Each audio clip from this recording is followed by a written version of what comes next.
Inter pass అయిన students కి practical learning and industrial exposure తో 100% ప్లేస్మెంట్ ఇస్తుంది ఐ క్రియేట్ డిగ్రీ కాలేజ్.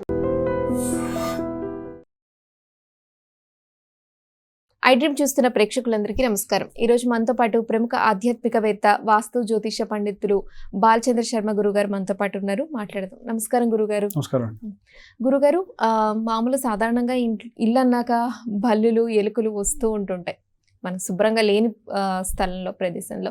అయితే బల్లులు అనేది బాగా వేడిగా ఉన్న ప్రదేశంలో వస్తూ ఉంటుంటాయి అంటుంటారు. సాధారణంగా బల్లులు నేల మీద నడుస్తున్నా లేదా తెలియక మనం తొక్కినా ఏమైనా అనర్థాలు జరుగుతాయా? అసలు బల్లి మీద పడినా కూడా మనం ఏం చేయాలనే చెప్పండి. శ్రీమాత్రే నమః, శ్రీ గురుభ్యో నమః. మనకు బల్లుల గురించి అసలు విషయం చెప్తే ఎవ్వరు వినరమ్మా.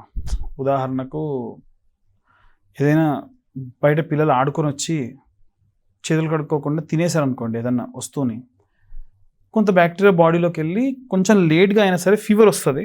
ఎందుకంటే రకరకాల దుమ్ము, ధూళి అంతా ఉంటుంది. వాళ్ళు ఎక్కడ పడితే అక్కడ చేతులు పెడతారు కాబట్టి ఆటోమేటికల్గా బాడీలోకి ఒక ఇన్ఫెక్షన్ అనేటువంటిది వెళ్తుంది. కాబట్టి వైరల్ ఇన్ఫెక్షన్తో లేదా ఇన్ఫెక్షన్తో కూడిన జ్వరాలు వస్తాయి. కాబట్టి వీళ్ళు ఏమంటారు, అరే అట్లా స్నానం చేయకుండా పాపం తగులుతుందిరా, ఇల్లు అంటే ఎంత శుభ్రంగా ఉంటుంది కాబట్టి పిల్లలకి అదేదో తెలవని ఒకటి ఏదో అవుతుంది నాకు అని చేతులు కాలు కడుక్కుంటారు. అలాగే బల్లుల విషయంలో కూడా వాస్తవంగా బల్లులు పురుగులను తినడం వల్ల సాలోమోని సంథింగ్ ఏదో ఒక కెమికల్ దాని శరీరం నుంచి విడుదలవుతుంది. అది ఒకవేళ మన రైట్ సైడ్ చిన్ పార్ట్కి గనక తగిలింది అనుకోండి, ఆ స్కిన్ పార్ట్ అంతా కూడా అలా మొత్తం అంతా బిగుసుకుపోయి పక్కకి వెళ్ళిపోతుంది. అదొక రకమైన పక్షవాతం అనుకుంటారు మనం. పూర్వం అట్లా తగిలి ఇది ఇంకా పక్షవాతం వచ్చేసిందని హార్ట్ స్ట్రోక్ వచ్చిన వాళ్ళు కూడా ఉన్నారు. ఈ ఎడమ వైపు భాగంలో కనుక తగిలితే అసలు బాడీలో ఎక్కడ తగిలినా ఏదో రకమైనటువంటి రియాక్షన్ అనేది స్టార్ట్ అయిపోయి దానివల్ల శరీరం అనేటువంటిది కాస్త ఇబ్బంది పడుతుంది. అండ్ అది కానీ ఫుడ్ పార్టికల్స్లో పడితే చెప్పలేం, మనిషి డెత్ కూడా అవ్వచ్చు. కాబట్టి ఇవన్నీ సైంటిఫిక్గా చెప్తే ఎవరు వినరుగా. అందుకని పెద్దవాళ్ళు ఏం చెప్పేవాళ్ళనంటే వెంటనే బల్లి పడగానే తలస్నానం చేయాలి, వీలైతే కొంచెం నీళ్ళలో పసుపు వేసుకొని స్నానం చేయాలి, ఇంకా వీలైతే ఆవు నెయ్యితో దీపం వెలిగించి దీపం కొండెక్కేంత వరకు కూడా ఇల్లు విడిచి బయటికి వెళ్ళకూడదు అనేటువంటిది చెప్తారు. ఎందుకు? స్నానం చేసి వెంటనే మనం బయటికి వెళ్తే శరీరం కనుక స్వెట్ వస్తే ఆ కెమికల్ మళ్ళీ పనిచేసిద్ది. సో వాళ్ళు ఏం చెప్పారు, స్నానం చేసి వీలైతే ఆవు నెయ్యితో దీపం వెలిగిస్తే ఆవు నెయ్యి నుంచి వచ్చేటువంటి పొగ శరీరానికి తగిలితే శరీరం మీద, శరీరం లోపలికి వెళ్ళిన టాక్సిన్స్ని హరించేస్తుంది. ఆవు నెయ్యికి ఉన్నటువంటి తత్వం. మనకు భోపాల్ గ్యాస్ సంఘటన జరిగినప్పుడు ఊరంతా ఆ గ్యాస్ వల్ల చనిపోతే ఒక బ్రాహ్మణ కుటుంబం బతికింది. ఎలా? ఆవు పిడకలు, ఆయన పంచగవ్య ప్రార్థనతో చేస్తారు ప్రతిరోజు. ఆవు మూత్రము, ఆవు పెరుగు, ఆవు పాలు, ఆవు నెయ్యి, ఆవు పిడకలతోని నిత్యాగ్నిహోత్రం చేసి ఆ పొగంతా కూడా ఇల్లంతా వ్యాపింపజేస్తాడు. కాబట్టి ఆ గ్యాస్ ఇంట్లోకి రాకుండా వాళ్ళ కుటుంబం మాత్రమే బ్రతికింది.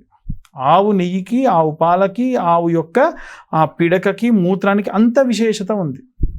కాబట్టి ఆవు నెయ్యితో దీపారాధన చేసి ఇంకా వీలైతే గోపంచకాన్ని ఇల్లంతా చల్లుకోవడం వల్ల, ఎక్కడైతే బల్లి పడి పొరపాటున తొక్కినా ఏదైనా చేసినా చల్లడం వల్ల నెగిటివిటీ, ఆ టాక్సిన్స్ అనేటువంటివి పోతాయి.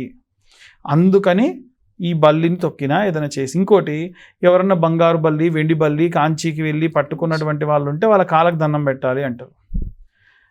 ఇది వారిష్టం అంతే తప్ప దాన్ని సీరియస్గా తీసుకునేటువంటి పని లేదు. అంత డేంజరస్ అనేటువంటిది ఏం కాదు.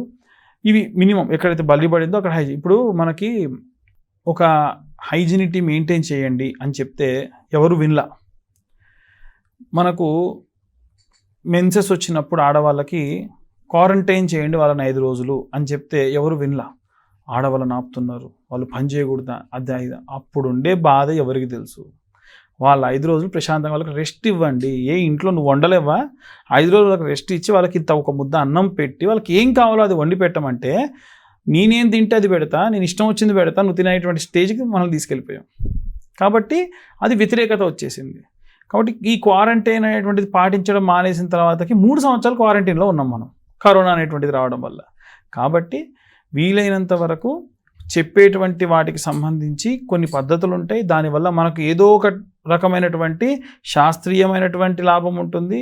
ఈ యొక్క మానసికమైనటువంటి శారీరకమైనటువంటి లాభం ఉంటుంది కాబట్టి పెద్దలు చెప్పారు, దాన్ని మనం పాటించాలంతే. ఎందుకు అనేటువంటిది చాలామంది, నిజంగా చెప్తున్నానండి, మనకు కొన్ని పద్ధతులు ఎందుకు అనేటువంటి తెలియదు, తెలుసుకునే ప్రయత్నం కూడా చేయం, పాటిస్తాం అంతే. చెయ్యాలి, ఎందుకు అంటే తప్పది, అడగకూడదు, చేయాలంతే. ఉదాహరణకు మీకు చిన్న విషయం చెప్తే మీరు బాగా అర్థం చేసుకుంటారు. ఒకసారి ఒక అతను రోజు కూడా పూజ చేసేటప్పుడు పాలు నైవేద్యం పెట్టేవాడు దేవుడికి. కళ్ళు మూసుకొని పూజ చేసి కళ్ళు తెరిచి చూస్తే పాలు దేవుడు తాగేస్తున్నాడు. రోజు నైవేద్యం పెడితే రోజు పాలు తాగుతున్నాడు. అరే, దేవుడు నా నైవేద్యం స్వీకరిస్తున్నాడని ఒకరోజు దేవుడిని చూద్దాం అని చెప్పి పూజ చేస్తూ ఇలా కన్నబెట్టి చూస్తే పిల్లి వచ్చి తాగుతుంది. దొంగ పిల్లి మొక్కను నువ్వు తాగుతున్నావు అని చెప్పి పిల్లిని పట్టుకొని బుట్ట కింద పెట్టేసి పూజ చేశాడు. ఆ పిల్లి రుచి మరిగిందిగా, రోజు తియ్యటి పాలు చక్కెర వేసి మరి పాలు పెడుతున్నాడు. అందుకని రోజు విశ్వ ప్రయత్నం చేసేది. ఈ ముసలాయన అయ్యేంతవరకు పిల్లి వచ్చేది, ఆ పిల్లి కూడా ముసలిదయ్యేది. ఈ ముసలాయన చనిపోయాడు, ఆ పిల్లి రావడం మానేసింది. రోజు పిల్లి రాగానే బుట్ట కింద పెట్టాలి, పూజ చేయాలి. వాళ్ళ కొడుకు పూజ చేయాలిగా మరుసటి రోజు నుంచి ఒక సంవత్సరం అయిన తర్వాత పూజ చేయడం స్టార్ట్ చేశాడు. ఆయనకు మనసుకు పట్టట్లా. ఓ పిల్లిని తెచ్చుకున్నాడు, ఓ బుట్టని తెచ్చుకున్నాడు, బుట్ట కింద పిల్లిని పెట్టి పూజ చేస్తున్నాడు. వాళ్ళ నాన్న వాళ్ళ స్నేహితుడు వచ్చాడు, ఏం చేస్తున్నారు నువ్వు అని అడిగాడు. ఇది మా ఆచారం అండి, ఇది మా ఆచారం, బుట్ట కింద పిల్లిని పెట్టకుండా పూజ చేయకూడదు మేము. నీ బొంద, రోజు పిల్లి వచ్చి పాలు తాగుతుంటే మీ నాన్న పెట్టి చేసేవాడు, రోజు చెప్పుకునేవాడు ఎంత మొండిదిరా పిల్లని, అంతే తప్ప ఏం లేదు, తీసేయని చెప్పాడు. అంటే ఇది ఎందుకు పాటిస్తున్నాయని తెలియదుగా, అది ఆచారం అయిపోయింది. మళ్ళీ అదేమైనా అంటే ఇప్పుడు వాళ్ళు పెద్దవాళ్ళని ప్రశ్నలు అడుగుతున్నారు ఎదురు తిరిగి. మేము పెళ్ళిళ్ళకి వెళ్ళినప్పుడు ఒకసారి ఒక బొట్టు పెట్టింది, మళ్ళీ తీసి మళ్ళీ పెట్టింది. ఎందుకమ్మా 2 సార్లు పెట్టావు అన్న. ఇది మా ఆచారం అండి అంటది. అక్కడ ముసలం ఉంది, ఆ దగ్గరికి వెళ్ళా, పెద్దమ్మ ఏంటి అసలు 2 సార్లు బొట్టు? నా ముఖం, నేను ఎప్పుడు బొట్టు పెడితే అది అతుక్కొని కింద పడదని మళ్ళీ పెట్టినా, అందుకని మళ్ళీ అందరూ అదే పాటిస్తారు. అప్పటించాను, అడగని కూడా అడగలేదు. మా పెద్దమ్మ పెట్టింది, ఆమె ఫాలోవర్స్ మేమంతా చేసేస్తున్నాం అంతే. కొన్ని పూజలు, కొన్ని విధానాలు, కొన్ని ఏంటంటే మనం ఎందుకు అని అడగం అంతే.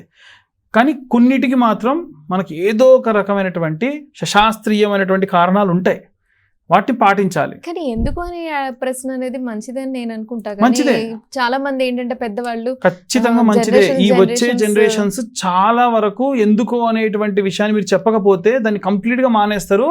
దానివల్ల కొత్త కొత్త వ్యాధులు ప్రబలుతాయి. సో ఏం చేయాలి? ఫస్ట్ ఇప్పుడున్న పెద్దవాళ్ళు ఎడ్యుకేట్ అవ్వాలి.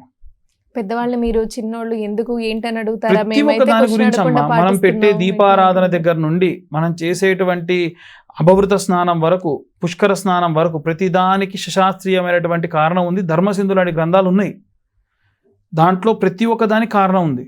దాన్ని మనం వెతకడం మానేసాం అంతే.